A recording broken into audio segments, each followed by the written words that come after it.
Hi everybody, this is my comparison of the Canon 5D Mark II with the Sony PMW EX1.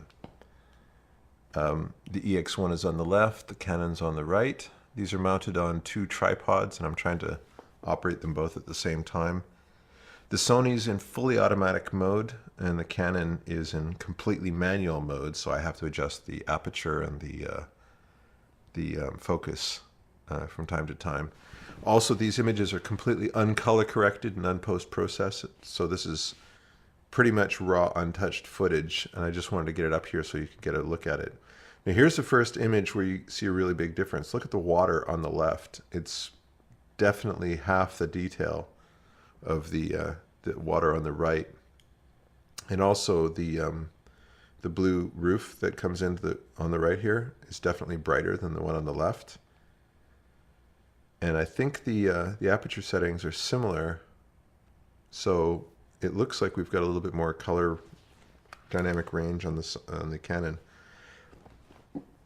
In this shot, the windows on the right are a little bit clearer than the windows on the left, but there's not that much difference.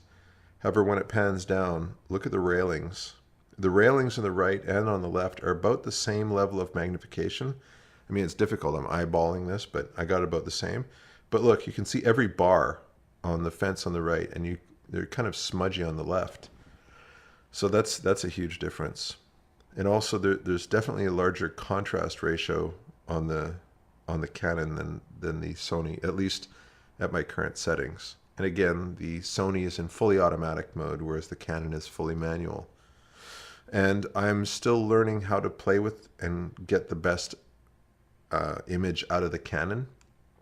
So I'm sure an experienced DOP could do a better shot than I've got here, but this is representative of what you can do after playing with the camera for a little while. And again, on the left, it's completely automatic, out of the box stuff from the Sony.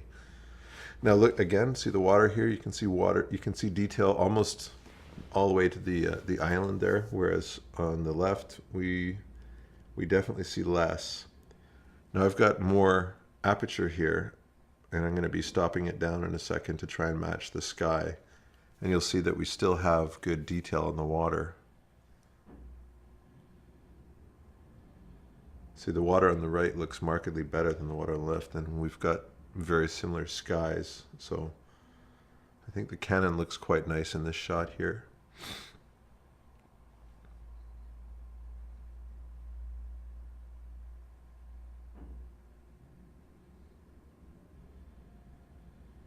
This is English Bay in Vancouver at sunset.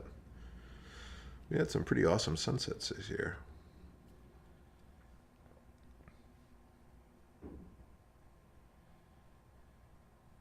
The Sony can go from about 24mm to 330, and I don't have a single lens on the Canon that can do that. I have a bunch of lenses, and I can get that same range, but I have to do actual lens changeouts to do that. And my favorite, the beer shot. For some reason, I think beer really looks nice on camera. And it gives you a good idea of what's possible. Look at the depth of field. On the left, the street is pretty in focus. On the right, we've got the street out of focus. Now, in this one, I actually like the image of the Sony better on the left. So I spent some time playing around with the image on the right and the Canon to try and get similar. I think one of the problems is I didn't have the focus set quite right. But see, the depth of field is way different. I mean, the Sony, look at the white light in the background there. In the Canon, those two white lights are 2 or 3 times the size. So we've got a definitely huge difference in depth of field. The Canon being a full 35mm chip, whereas the Sony is only, I think it's a 1/2-inch chip. But yeah, I still like the color on the left. So I spent a little bit of time trying to get the same kind of shot here. I put the Canon right over top of the Sony. But it looks like the color temperature is a bit off. You know, the wood on the left is brown, the wood on the right is gold. And again, I'm not an expert DOP, so it'd be great to see what you know, an experienced DOP could do with this camera.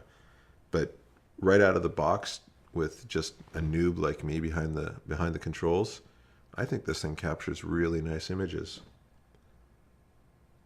And it definitely holds up against the EX1.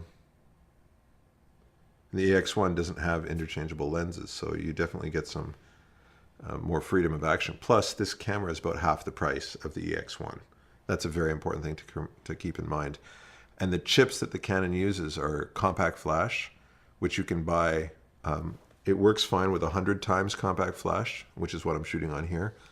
And that only cost $44 for 8 gigs. The Sony uses an 8 or X or S by S or X, yeah, S by S chips. An 8 gig one's like almost $800. So that's crazy. So you could stock up, you know, you could have 20 chips, 28 gig chips, or 28 gig compact flash chips for the price of one S by S chip. So that's a lot of field shooting before you have to unload them. And that makes a huge difference when you're, you know, on a shoot. Anyway, that's my comparison. I hope you liked it. And please leave comments and let me know what you think. Take care.